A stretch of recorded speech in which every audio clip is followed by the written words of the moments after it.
Assalamualaikum warahmatullahi wabarakatuh. Perkenalkan, nama saya Zulfa Fajriani, NIM 19053101, jurusan Pendidikan Ekonomi, Konsentrasi Akuntansi, Fakultas Ekonomi Universitas Negeri Padang. Baiklah, pada video kali ini saya akan membahas tentang administrasi perbekalan dalam mata kuliah Pengetahuan Administrasi dan Arsip yang dibimbing oleh Ibu Armiati SPD MPD. Baiklah, administrasi perbekalan merupakan serangkaian kegiatan perencanaan terhadap kegiatan pengadaan, pencatatan, pendistribusian, penyimpanan, pemeliharaan, dan penghapusan perbekalan guna mendukung efektivitas penyampaian tujuan organisasi. Beberapa kegiatan dalam manajemen perbekalan. Yang pertama adalah perencanaan. Perencanaan merupakan kegiatan perumusan tindakan yang akan dilakukan di masa yang akan datang. Faktor penentu kebutuhan perbekalan. Yang pertama adalah faktor fungsional. Dengan adanya perbekalan tersebut akan memperlancar proses pelaksanaan pekerjaan dan akan mempengaruhi hasil kerja. Yang kedua adalah faktor biaya dan manfaat.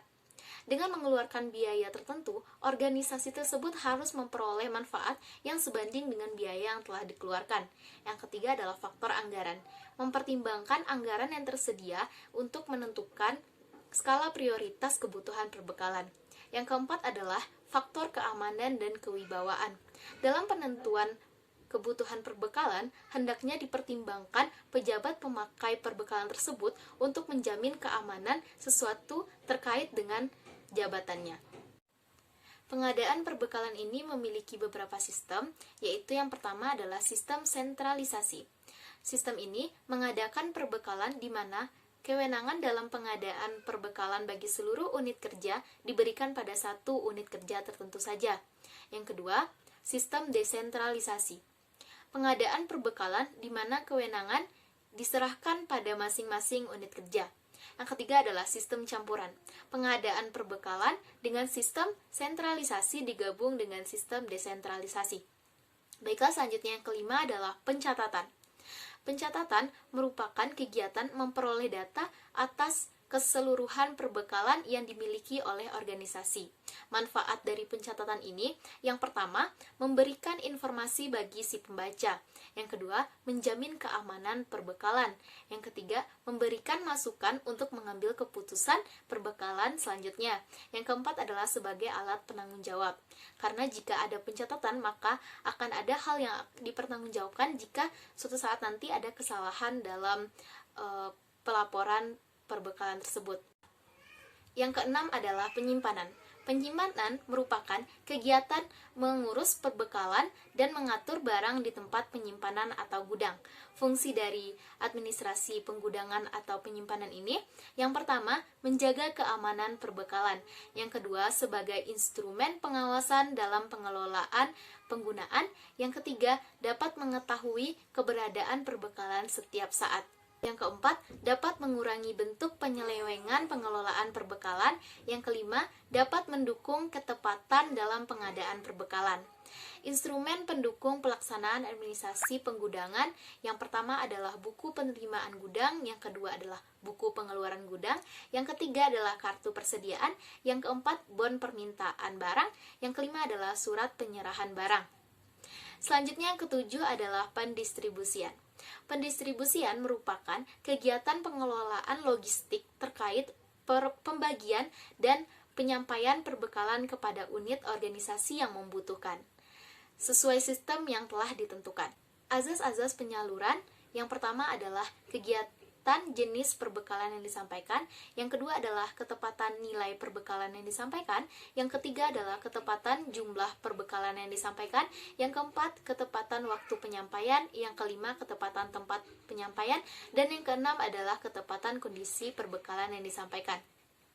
Selanjutnya yang kedelapan adalah pemeliharaan. Pemeliharaan merupakan kegiatan pengelolaan perbekalan berkaitan dengan upaya mempertahankan kondisi teknis, daya guna, dan daya hasil perbekalan dan menjamin jangka waktu pemakaian barang mencapai waktu yang optimal. Pemeliharaan barang ini memiliki beberapa cara. Yang pertama adalah perawatan preventif, yaitu perawatan perbekalan sebelum mengalami kerusakan. Yang kedua adalah perawatan represif, yaitu perawatan perbekalan setelah mengalami kerusakan. Selanjutnya yang kesembilan adalah penghapusan. Penghapusan merupakan kegiatan membebaskan perbekalan dari pertanggungjawaban yang berlaku karena perbekalan itu dinilai sudah tidak berguna lagi.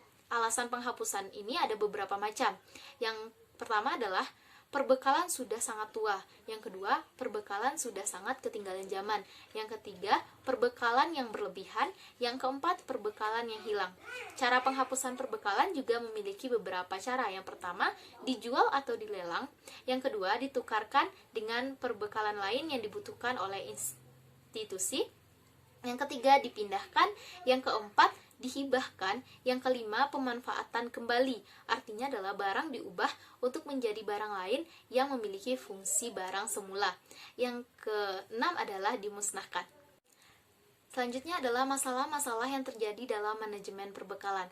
Ada beberapa masalah yang terjadi dalam manajemen perbekalan, di antaranya pertama adalah salah rencana dan penentuan kebutuhan.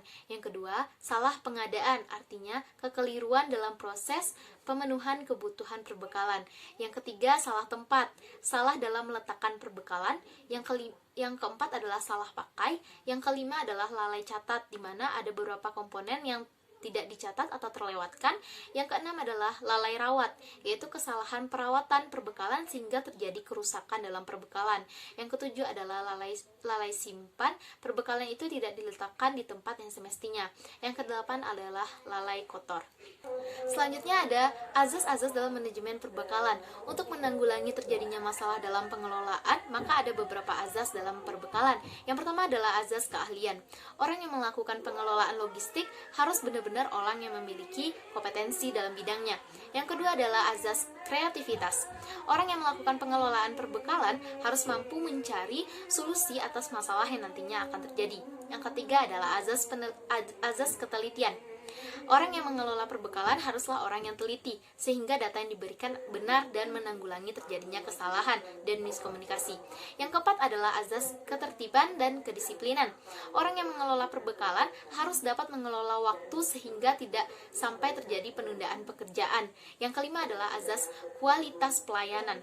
Dalam pengelola perbekalan, hendaknya mampu mempertimbangkan kepuasan beberapa pihak yang berkepentingan. Yang keenam adalah azas kesempurnaan watak. Orang yang mengelola perbekalan harus memiliki sikap mental dan moral yang baik, jujur, bertanggung jawab. Yang ketujuh adalah azas efektivitas. Azas perbekalan harus menetapkan pertimbangan biaya seminimal mungkin. Selanjutnya kita masuk ke etika dan moralitas. Etika dan moralitas merupakan dua kata yang memiliki makna dan fungsi yang sama, yaitu pengertian keduanya menunjukkan pada suatu sistem nilai sebagai pedoman perilaku dalam hidup bersama dan dikembangkan dan dipraktekkan secara terus-menerus dan diturunkan secara turun-temurun sehingga menjadi sebuah warisan dan kebiasaan dalam kehidupan sehari-hari. Baiklah, sekian materi yang dapat saya sampaikan. Semoga video ini dapat bermanfaat untuk kita semua. Mohon maaf jika ada salah-salah kata, dan jangan lupa di like, subscribe, dan komen. Sekian, wassalamualaikum warahmatullahi wabarakatuh.